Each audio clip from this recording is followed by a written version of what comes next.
Сәлем, менің атым Арман. Мен де сен сияқты өз елінің болашағын жарқын болуын қалайтын жастардың бірімін.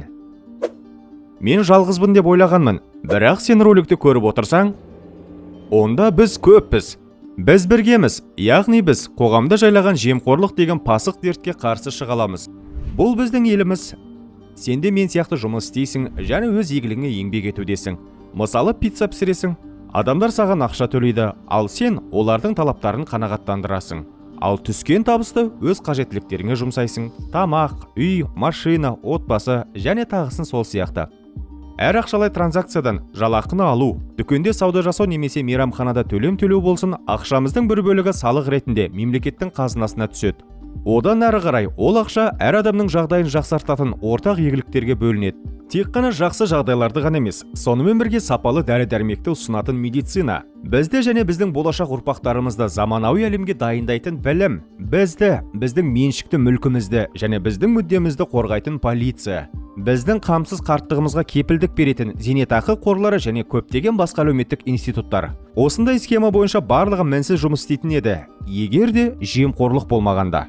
Дәрі-дәрмектің болмауы, сапасы сын көтермейтін жолдар, бизнестерді заңсыз тексеру, сапасыз білім, мансап қуу жолындағы кедергілер, балабақшаларға, жеңілдікпен берілетін тұрғын үйлерге шексіз кезектер, жұмыссыздық және жастардың елден көшуі, мұның барлығы халықтың ортақ ақшасын ұрлау мен жемқорлықтың салдары. Қосымша ақпаратты сіз TDF-KZ Telegram каналынан ала аласыз. Жемқорлық латын тілінен аударғанда ыдырау, іріп-шіру дегенді білдіреді. Және біздің елімізде басқа адамдарға жақсылық жасағаннан емес, керісінше адамдарды тонап, сол арқылы жүйені бұзу арқылы байып отырған адамдар бар. Бұған бірнеше мысал келтіре кетейік. 10% тендерден, сонымен шаруа бітті, ол сенікі.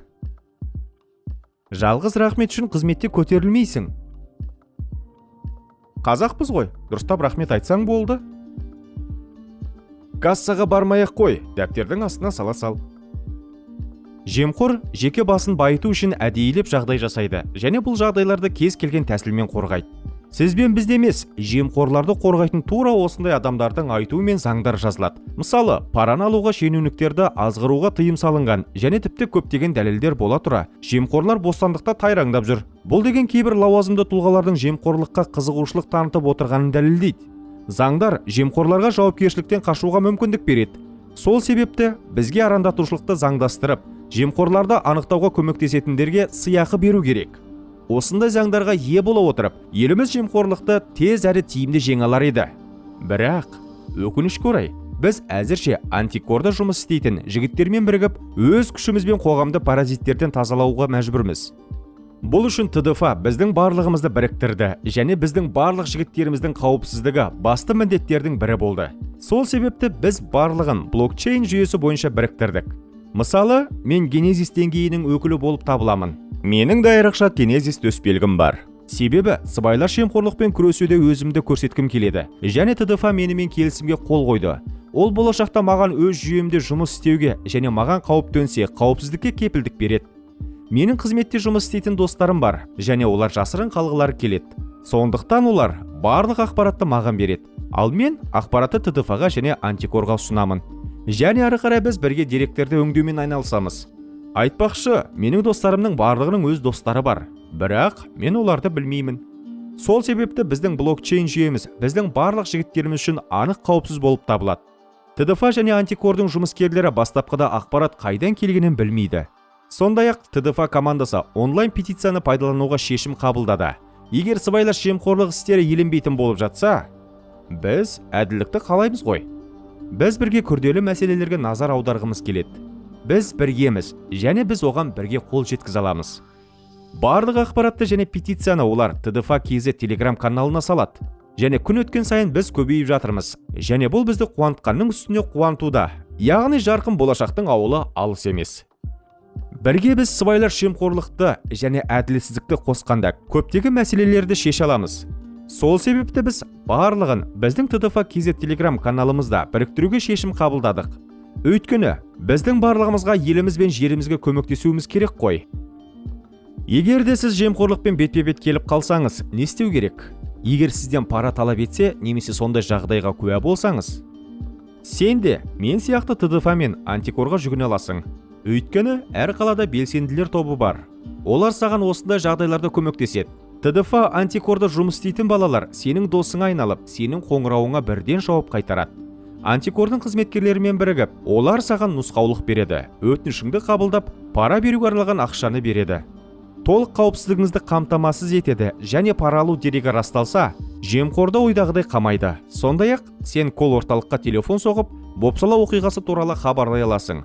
Немесе tdf@antikor.kz сайтына кіріп, өтініш тастауыңызға болады.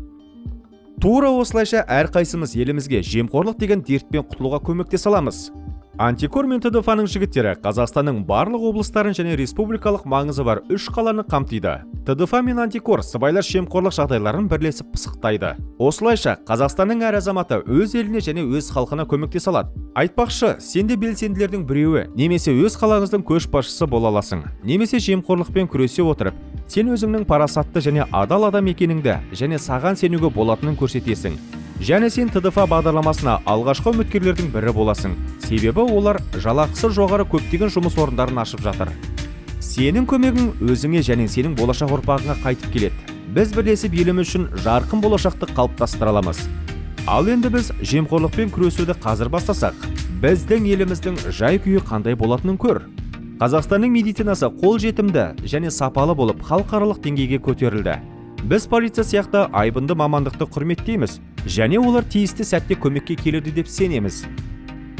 Қазақстанның жоғары оқу орындарының дипломдары енді бүкіл әлем бойынша бағаланады. Және біздің білім беру жүйеміз барлық облыстарда жетекші мамандарды дайындауда. Біздің жастарымыз сапалы білім алу үшін елден кетпейтін болады. Аталар мен апалар өздерінің немерелерін жарқын болашақ күтіп тұрғанын біліп, өз немерелерімен заманауи ауылдарда уақыттарын өткізуде. Және мұның барлығы біздің қолымызда. Біздің еліміздің болашағы бізге байланысты. Қосымша ақпаратты сіз tdf.kz телеграм каналынан ала аласыз.